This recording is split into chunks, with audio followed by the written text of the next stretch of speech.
Bonjour. La dhimitude est tirée du mot arabe dhimmi. La dhimitude est un terme introduit par l'auteur Bataillor en 1983. Bataillor est une essayiste juive britannique née en 1933. Elle est d'origine égyptienne. Elle a choisi le pseudo Bataillor qui est une expression en hébreu qui veut dire la fille du Nil. Elle a écrit en français et en anglais sous le pseudonyme Yahoudia Masriya, juive égyptienne. La dhimitude, comme elle le dit, est le statut social des juifs et chrétiens en terre d'islam. Un dhimmi est un personnage assujetti par un lien d'obligation. Ce statut a été régi par un ancien texte appelé le pacte d'Omar, en arabe Al-Uhda al-Omariya.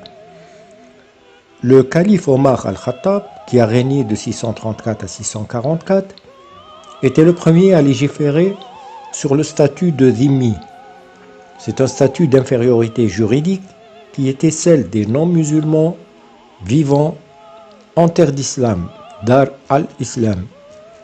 Le texte du pacte d'Omar, d'après Tourtouchi, date de 1126, c'est-à-dire le plus ancien auteur ayant rapporté cette convention. Le texte se présente sous la forme d'une lettre de capitulation remise par les chrétiens de Syrie au calife. Comme vous allez le constater, l'esprit de ce texte n'est pas né du néant, il a été le résultat des enseignements du Coran et de la Sunna vis-à-vis des non-musulmans vivant dans les territoires envahis par les musulmans, et particulièrement les juifs et les chrétiens qui ne se convertissent pas.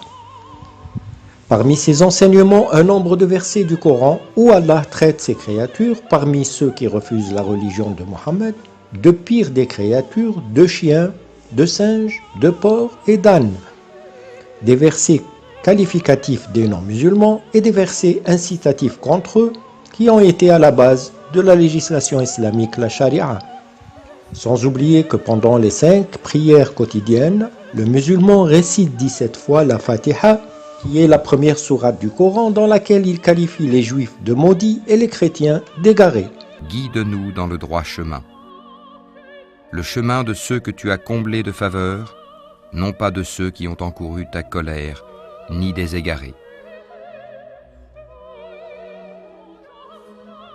Les infidèles parmi les gens du livre, ainsi que les associateurs, iront au feu de l'enfer pour y demeurer éternellement. De toute la création, ce sont eux les pires. Et si nous avions voulu, nous l'aurions élevé par ces mêmes enseignements. Mais il s'inclina vers la terre et suivit sa propre passion. Il est semblable à un chien qui halète si tu l'attaques et qui halète aussi si tu le laisses. Tel est l'exemple des gens qui traitent de mensonges nos signes. Eh bien, raconte le récit. Peut-être réfléchiront-ils. Ceux qui ont été chargés de la Torah, mais qui ne l'ont pas appliquée, sont pareils à l'âne qui porte des livres. Quel mauvais exemple que celui de ceux qui traitent de mensonges les versets d'Allah, et Allah ne guide pas les gens injustes.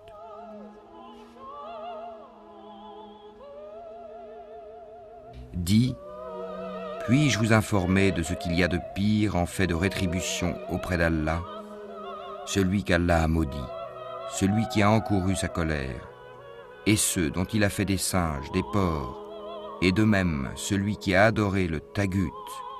Ceux-là ont la pire des places et sont les plus égarés du chemin droit.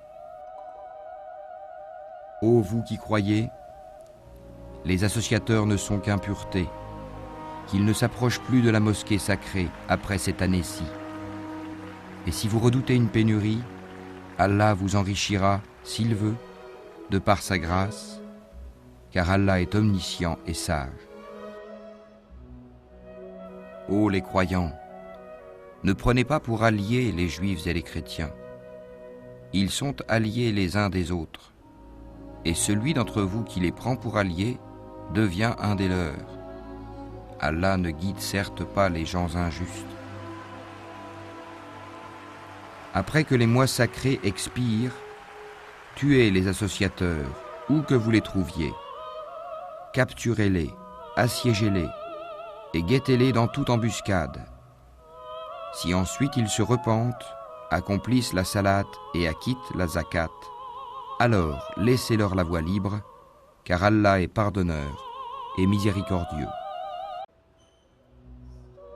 Combattez ceux qui ne croient ni en Allah ni au jour dernier, qui n'interdisent pas ce qu'Allah et son messager ont interdit, et qui ne professent pas la religion de la vérité parmi ceux qui ont reçu le livre, jusqu'à ce qu'ils versent la capitation par leurs propres mains après s'être humiliés.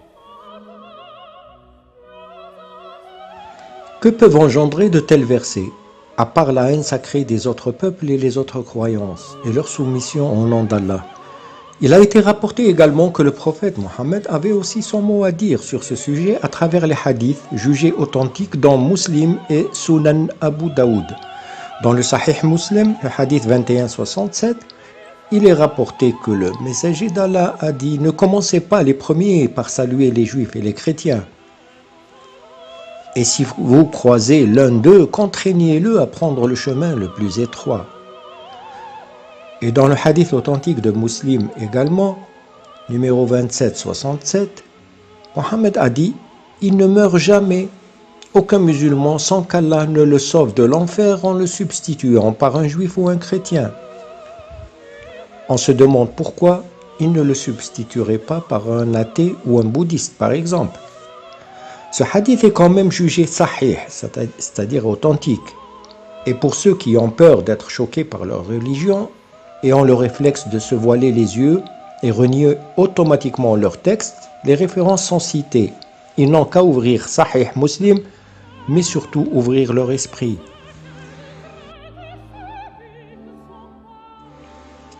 Les textes de la législation islamique, la charia, viennent, eux aussi, nourrir cette discrimination. Si nous prenons l'exemple de l'héritage, la veuve d'un musulman qui reste chrétienne ou juive jusqu'à sa mort n'héritera pas parce qu'elle ne s'est pas convertie.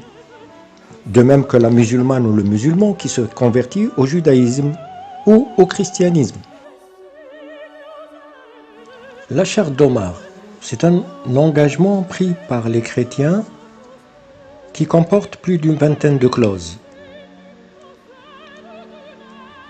Premièrement, nous ne construirons plus dans nos villes et dans leurs environs ni couvents, ni églises, ni cellules de moines, ni ermitages.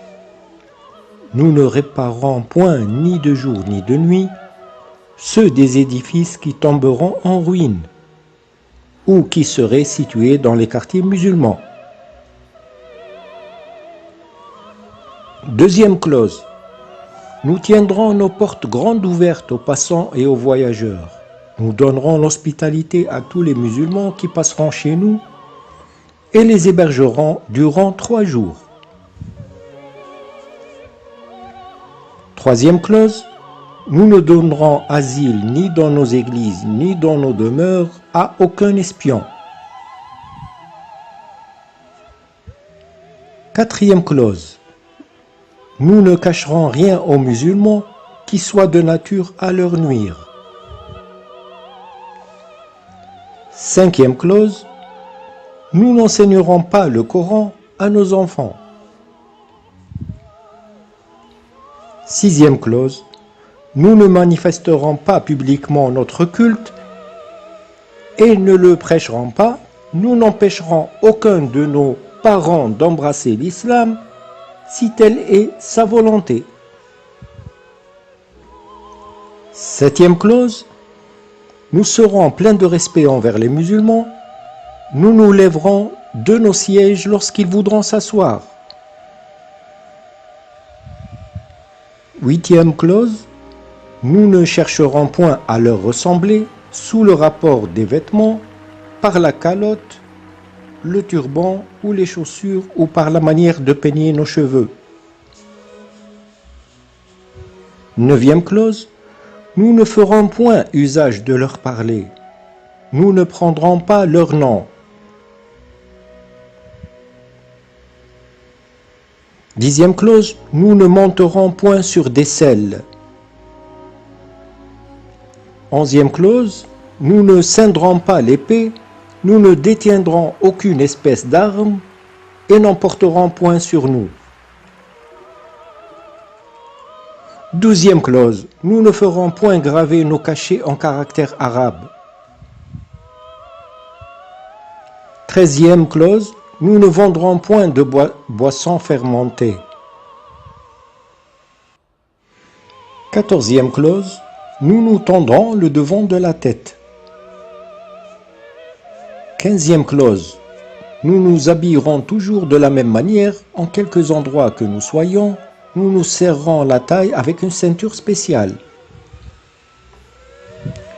16e clause. Nous ne ferons point paraître nos croix et nos livres sur les chemins fréquentés par les musulmans et dans leurs marchés. 17e clause.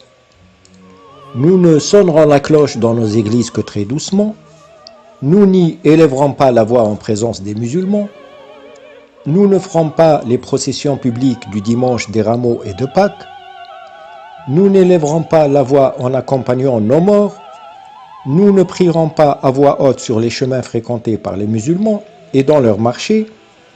Nous n'enterrerons point nos morts dans le voisinage des musulmans. 18e clause. Nous n'emploierons pas les esclaves qui sont échus en partage aux musulmans. 19e clause. Nous n'aurons point de vue sur les maisons des musulmans. 20e clause. Telles sont les conditions auxquelles nous avons souscrit, nous et nos coreligionnaires, et en échange desquelles nous recevons notre sauvegarde. 21e clause. Si nous arrivait de contrevenir à quelques-uns de ces engagements dont nos personnes demeurent garantes, nous n'aurons plus droit à la dhimma, c'est-à-dire à la protection, et nous serions passibles des peines réservées aux rebelles et aux séditieux. En lisant cet engagement, le calife Omar répondit « Signez-le, mais ajoutez 2 clauses. Ils ne pourront plus acheter quiconque fait prisonnier par les musulmans, et deuxièmement, quiconque attaquera délibérément un musulman abandonne la protection accordée par ce pacte. »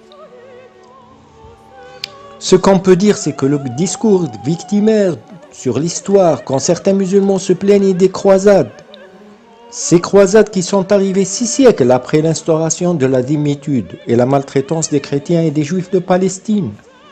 Ce n'est qu'avec la colonisation européenne des territoires sous emprise du califat sanguinaire ottoman qu'ont été abolis enfin l'esclavage et la dhimmitude de l'islam. C'est pour cela qu'aujourd'hui le monde doit crier très fort. La dhimmitude? Non merci.